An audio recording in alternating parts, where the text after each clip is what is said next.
महारानी जो थी वो इनिशियली क्या वो बिहार की पॉलिटिक्स की तरफ इंक्लाइन थी? नहीं, बट बिहार की पॉलिटिक्स तो इंक्लाइंड है ही वो। तो आई फेल्ट कि Nitish Kumar is saying to Lalu Yadav कि सुनो तुमसे ज्यादा टैलेंटेड थे हम, लेकिन तुम्हारी जात के नेता होते हम तो हमारा अलग हिसाब किताब होता। कंप्लीटली 100% इंस्पिरेशन तो लिया ही होगा उन्होंने बिहार की पॉलिटिक्स से।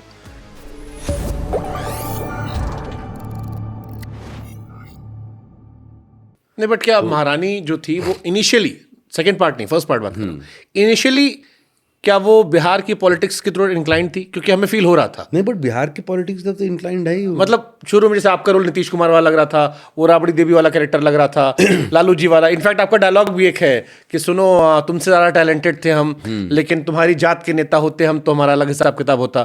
तो आई फेल्ट कि Nitish Kumar is saying to Lalu Yadav नहीं, वो कंप्लीटली 100% इंस्पिरेशन तो लिया ही होगा उन्होंने बिहार की पॉलिटिक्स से। बट शो पर से वो इन कैरेक्टर्स में नहीं था। कहीं ना कहीं से तो वो रेफरेंस लेंगे ही ना यार लिखने के लिए, और रिलेटेबिलिटी बनाएंगे कैरेक्टर्स की।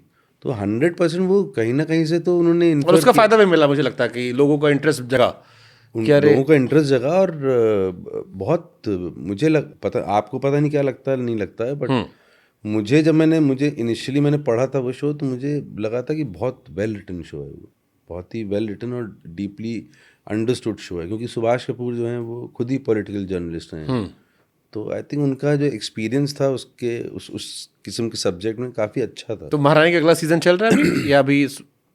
यार मुझे तो लगता है, मतलब मेरा तो मन है कि करना चाहिए, और क्योंकि अभी स्टोरी तो ख़त्म हुई नहीं उसकी, और होपफुली करना ही चाहिए यार। And they received a huge response from the audiences महारानी सीजन 3 में। ट्रू। अच्छा, एक सवाल मेरे मन में और आता है, जैसे आप अभी एक बॉलीवुड में बड़ी अच्छी बहस चल रही थी कि एक मैंने सिद्धार्थ का शायद डायलॉग सुना था कि बाहर से आने वालों के जहां सपने पूरे होते हैं वहां से स्टार किड का स्ट्रगल शुरू होता है। और बड़ा अच्छा मुझे लगा कि दैट्स सो ट्रू, कि जहां से हम सोचना शुरू करते हैं कि यार गुरु उखाड़ लिया। बहुत ही बेचारे ने इनोसेंस में बोला था, और वो उसका इतना वायरल हो गया बट मामला। दैट्स सो टची कि जहां पर आपको ये फील होता है कि आपने जीवन को उखाड़ लिया। उसने जिस इनोसेंस में वो बोला था ना भाई, वो एकदम सही बोला था कि आप इमेजिन करो ना यार, मतलब कि मैं यश अंकल से मिलने जा रहा हूँ। ट्रू।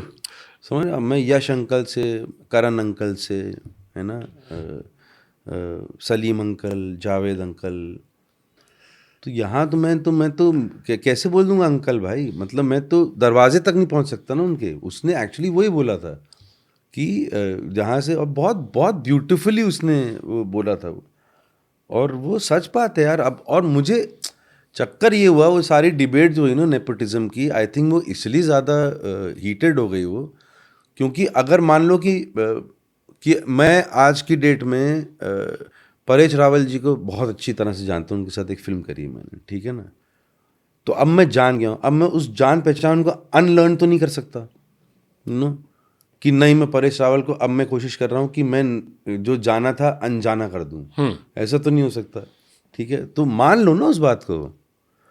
अगर ये जो डिबेट है कि नहीं हम अगर जानते हैं किसी को, तो इसका मतलब it does not guarantee us success, ठीक है ना, ये वैलिड पॉइंट है, ये वैलिड पॉइंट है। बट हम जानते हैं भाई, आप पहुंच गए हैं, आप मतलब उनके साथ काम कर रहे हैं, अपने को यहाँ पे 10 साल लग रहे हैं वहां तक पहुंचते में जहाँ आप ऑलरेडी हैं।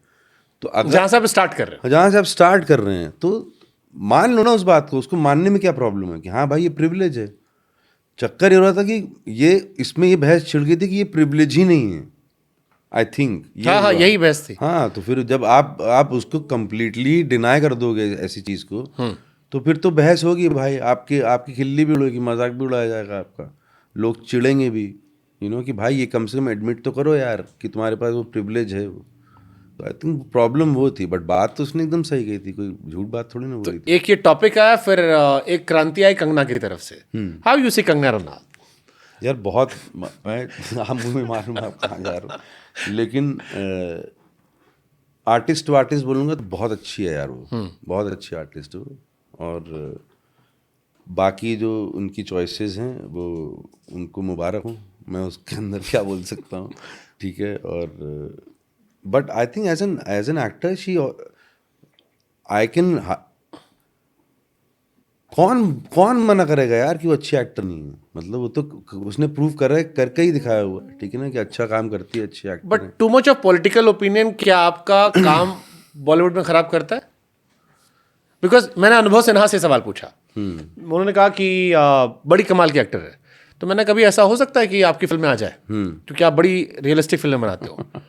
पहले तो उन्होंने कहा कि हो सकता है यार, फिर क्या यार, जिस आदमी को पसंद नहीं करता उसके साथ 24 घंटे कैसे काम रहोगे? के साथ, क्योंकि 24 घंटा रहना होता है। हाँ। सो डू यू बिलीव कि being an actor political opinion कई बार, मतलब कई बार क्या, हर बार नुकसानदायक ही होते हैं? इसीलिए बॉलीवुड हर जगह चुप रहता है, चाहे वो बंगाल इशू हो, बांग्लादेश इशू। मुझे ऐसा लगता है सर कि अगर